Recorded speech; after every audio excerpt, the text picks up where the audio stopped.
Hi there, it's Louise with you of Timeless Craft Mama, and today I'm sharing a scrapbook layout process video created for Scrapbook Boutique, and this page is actually part 2 of my collaboration with the fabulous Therese from Lost in Paper.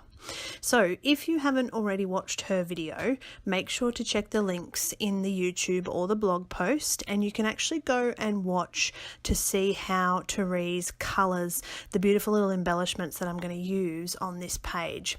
So this idea actually came about as I was watching one of Therese's colouring videos, and although I personally wouldn't choose to colour an embellishment for a scrapbook page, I thought that they really would add just a fabulous touch to a scrapbook page.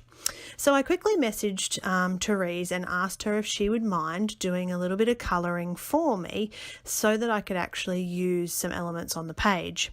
And she was kind enough to oblige, so thank you, Therese, it's much appreciated. And what we wanted to do was actually share the process with you so that you could get an idea of the different ways that you can use products. So if you're a cardie, then we would love to see you create a scrapbook layout, and you've probably got most of the elements sitting in your stash that you can use.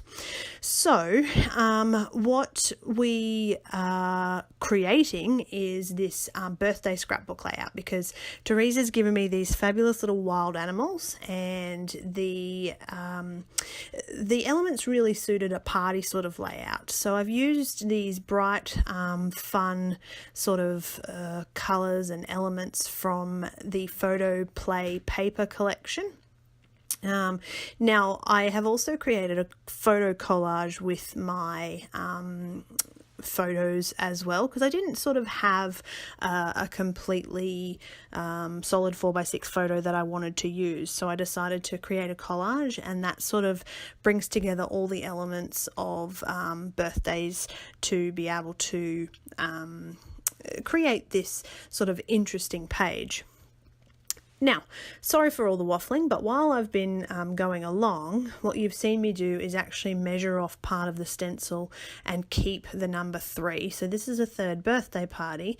So what I'm actually going to do is use some paste with that 3, and I'm going to put some of those around the page. So using washi and just scrap paper, I've actually measured off the areas of the stencil that I don't want paste to go through, just with the scrap and the washi, and then I'm going to add some colour using the Colour Blast paste around the page.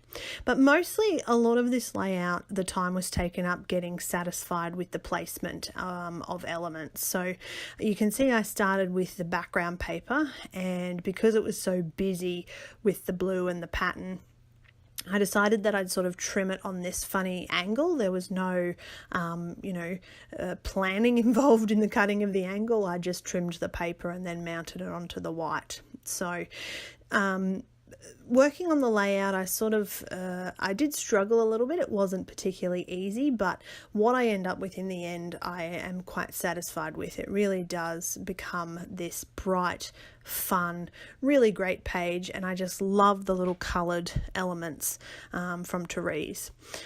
So here you can see that stencil that I've actually masked off the areas that I don't want paste to go through, and I'm using 2 different colours. So I'm using Sing in the Blues and Apple of My Eye, because those were the colours that were part of the particular paper collection. So what I didn't know going into this was I'd use the Distress Oxide just as a normal distress ink in the background, and it actually sort of shows through the paste a little bit, so the paste kind of absorbs some of those squares, but I mean, in reality it doesn't affect the finished product, so for me it's not really an issue, but certainly if you prefer not to have that showing through the paste, then I would suggest putting that paste down first.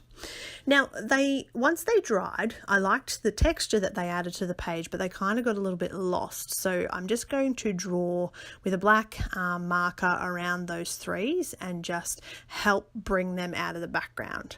And I think this is coming together really well. You know, I'm quite happy with what I'm seeing as it's coming together.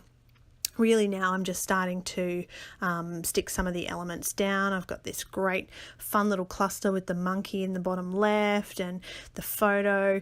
The only thing that I'm missing is a title, and I sort of put this page aside for a little while because I just didn't know what to do. I didn't know if I wanted to get something out of my thickers collection, if I wanted to just handwrite some journaling, because you do get the general idea what the page is about, not only from the photo but from the embellishments as well. And in the end I decided to cut a title using the Silhouette Cameo, and then just because I already had plenty of green and plenty of blue but there was little pops of orange, I've used the Distress Crayon just to colour that title. Now what I'm going to do after is just spray with water to activate that Distress Crayon and just rub my die cut title around, and that's going to soak up and cover any extra white that's showing through. Now the party title, I have also mounted that on foam strips, but that was essentially the way I finished the page. So thanks so much for watching. I hope you're subscribed already, and of course check out Scrapbook Boutique.